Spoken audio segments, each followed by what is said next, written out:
नमस्ते प्रिय छात्र। आगे के 3 वीडियो में हमने पहले वीडियो में दयालु शिकारी पाठ की चर्चा की, दूसरे वीडियो में हमने अभ्यास की चर्चा की, तीसरे वीडियो में हमने स्वाध्याय की चर्चा की थी जो अधूरा था। तो आज इस चौथे वीडियो में दयालु शिकारी के इस चौथे वीडियो में हम आगे के स्वाध्याय की चर्चा करेंगे। बच्चों, कल हमने देखी थी ये तीनों कहानियाँ, याद है ना आपको? बातूनी कछवा, प्यासा कौवा और लोमड़ी। ये तीनों कहानी की विस्तृत चर्चा हमने की थी। तो आज अब प्रश्न चौथा हम पहुँचे। प्रश्न 4 है कि दूसरी और तीसरी में आपको कौन सी कहानी अच्छी लगी और क्यों? तो बच्चों, इस प्रश्न का उत्तर आपको लिखना है सोच समझकर कि ऊपर दी गई जो 2 कहानियाँ थी, दूसरी और तीसरी, उसमें से आपको कौन सी कहानी अच्छी लगी और क्यों लगी, यह आपको लिखना है। अब 5वां प्रश्न है, नीचे दिए गए शब्दों के विरोधी शब्द घेरे में से ढूंढकर वाक्य प्रयोग कीजिए। विरोधी शब्द, जिसे हम विलोम शब्द भी कहते हैं। तो पहला शब्द है दयालु, बराबर। तो यहाँ पर उदाहरण दिया गया है दयालु, तो उसका विरोधी शब्द होगा निर्दयी। उस पर से यह वाक्य बनाया गया है कि दयालु मनोज ने आहत चिड़िया को बचाया और शिकारी निर्दयी होते हैं। माने जो यहाँ विरोधी शब्द है और विरोधी जो शब्द है, दोनों शब्द, एक शब्द और उसका विरोधी शब्द, दोनों के आपको यहाँ वाक्य बनाने हैं। दूसरा शब्द हम देख सकते हैं कि बहुत। तो बहुत शब्द का इस घेरे में क्या शब्द होगा विरोधी शब्द? थोड़ा। बहुत तो थोड़ा। तो इसके वाक्य हमें बनाने हैं। तो पहले हम बहुत शब्द का वाक्य प्रयोग करेंगे। बहुत, मुझे खेलने में बहुत आनंद आता है। थोड़ा, मैंने थोड़ा सा ही खाना खाया। तीसरा शब्द है स्वस्थ, तो इसका विरोधी शब्द होगा अस्वस्थ। बुखार आने के बाद आज मैं स्वस्थ हूँ, बराबर। और अस्वस्थ, मैं आज अस्वस्थ होने के कारण विद्यालय नहीं गया। चौथा शब्द है खुश, तो उसका विरोधी शब्द होगा नाखुश, बराबर है। तो खुश शब्द से हम वाक्य बनाएंगे, मैं आज बहुत खुश हूँ। नाखुश पर से वाक्य बनाएंगे कि परीक्षा में मेरी अच्छी अंक नहीं आए, परीक्षा में मुझे अच्छे अंक नहीं आए, इसलिए मैं नाखुश हूँ। जन्म तो मरण, बराबर। जन्म तो विरोधी शब्द मरण। तो जन्म पर से वाक्य बना सकते हैं कि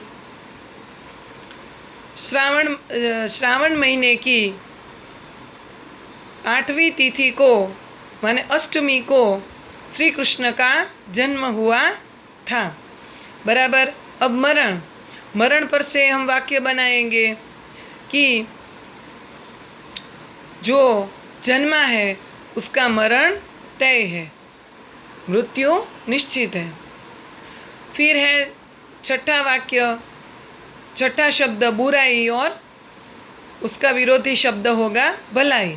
तो बच्चों, इस छठे शब्द बुराई का विरोधी भलाई का वाक्य आपको खुद बनाना है, बराबर है। अब आप नीचे देख सकते हैं कि आप पढ़ चुके हैं कि किसी व्यक्ति, वस्तु, स्थान या भाव को प्रकट करने वाले शब्दों को संज्ञा कहते हैं। बच्चों, आप पढ़ चुके हैं कि संज्ञा किसे कहा जाता है, बराबर है।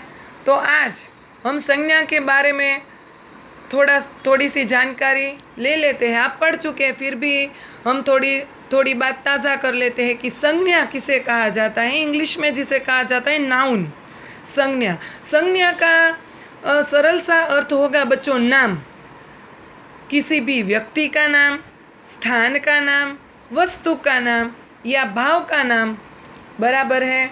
तो हम कह सकते हैं बच्चों कि संसार में हर व्यक्ति, स्थान, वस्तु या भाव का नाम अवश्य होता है, उस नाम को ही संज्ञा कहा जाता है। समझ में आया? किसी भी व्यक्ति का नाम हो उसे संज्ञा कहा जाता है, स्थान का नाम हो उसे संज्ञा कहा जाता है, वस्तु का नाम हो या भाव का नाम हो उसे संज्ञा कहा जाता है। तो पहले व्यक्तियों के नाम देख लेते हैं कि भाई यहाँ आप देख सकते हैं अमिताभ बच्चन, सचिन तेंदुलकर, नरेंद्र मोदी, लड़की, सैनिक, नाना जी, ये सब नाम है जो संज्ञा है। उसके बाद आप देख सकते हैं कि प्राणियों के नाम, खरगोश, चिड़िया, मछली, सांप, चींटी, मोर, ये सब प्राणियों के नाम है, ये भी संज्ञा है, बराबर है। तो आपको अपने परिवार के 3 लोगों के नाम याद करने हैं जो संज्ञा है, 3 पक्षियों के नाम याद करने हैं जो कि संज्ञा है। उसी प्रकार वस्तुओं के नाम, खिलौना है, साइकिल है, कुर्सी है, किताब है, कप है, कमल है, बराबर है, ये सारी वस्तुएं हैं, तो वस्तुओं के नाम को भी हम संज्ञा कहते हैं। उसके बाद आप देखिए अपने कमरे की किन्हीं 3 चीज़ों के नाम आपको याद करने हैं कि जो कि संज्ञा है, बराबर। अपनी पसंद की 3 वस्तुएं लिखनी है जो कि संज्ञा है। अब स्थानों के नाम, बराबर है, स्थानों के नाम तो विद्यालय है, कमल मंदिर है, पार्क माने गार्डन जहाँ हम घूमने जाते हैं, घर है, ताजमहल है, बाजार है, हम मंदिर भी जाते हैं तो मंदिर है। ये जो सारे स्थान हैं, ये सारे स्थानों को भी संज्ञा कहा जाता है। बच्चों याद रखिएगा कि किसी भी वस्तु का नाम, व्यक्ति का नाम, स्थान का नाम या भाव के नाम को प्रकट करने वाले शब्दों को संज्ञा कहा जाता है। भाव, और भाव किसे कहेंगे?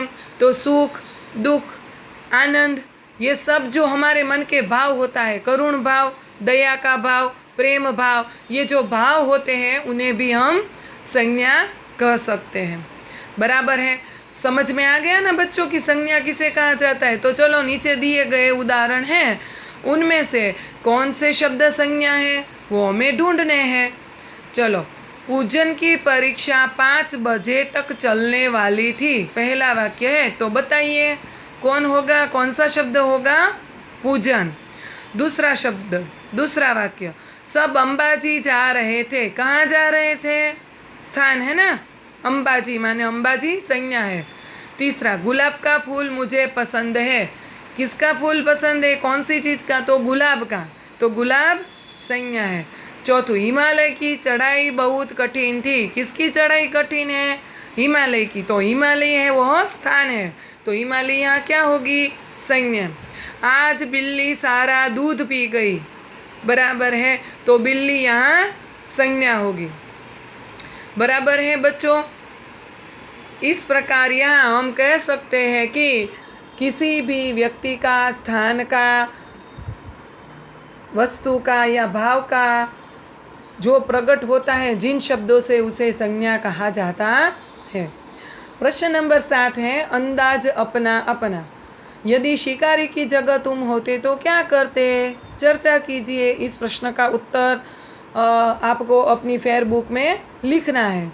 2 वाक्यों में ही सही आप लिखिएगा कि यदि मैं मेरी बात बताऊँ तो मैं कहूँगी कि यदि शिकारी की जगह मैं होती तो मैं वही करती जो काम शिकारी ने किया है, जो हिरन को अस्पताल ले गया और उसका इलाज कराया।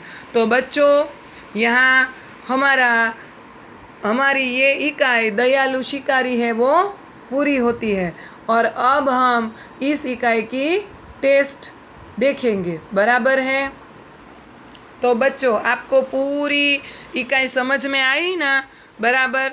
आप एक बार फिर से चारों वीडियो जो हमने बनाए हैं वो साथ में देख लेना, बराबर है। और आपको जो जो भी मैंने फेयर बुक में लिखने को कहा है वो आप लिख लीजिएगा, और पूरा स्वाध्याय भी आपको फेयर बुक में लिखना है, बराबर है बच्चों। और इसके बाद का जो वीडियो होगा उसमें मैं आपको टेस्ट दूंगी, बराबर है। तो उसके वहाँ तक आप अपना ये फेयर बुक का काम कर लीजिएगा, बराबर है। तब टेस्ट के वीडियो के लिए अब राह देखिए।